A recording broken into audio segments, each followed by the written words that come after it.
Okay, good day sa lahat. So, ito na yung isang unit natin na for finish basic setup. So, ito katapos na ng conversion, natin kanina umaga. So, yan, procedure for PMS.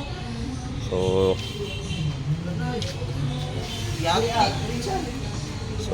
change yung differential oil tsaka GS oil.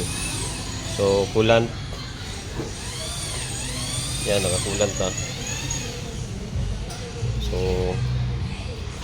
para pagpasok niya sa painting, tuloy-tuloy na.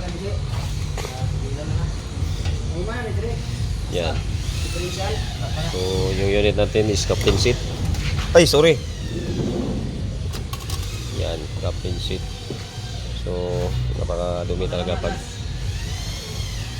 yan, normal talaga, naidumi.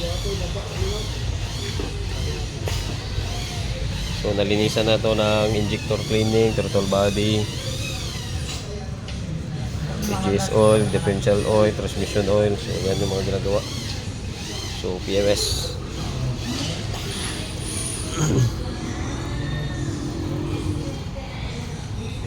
Yan.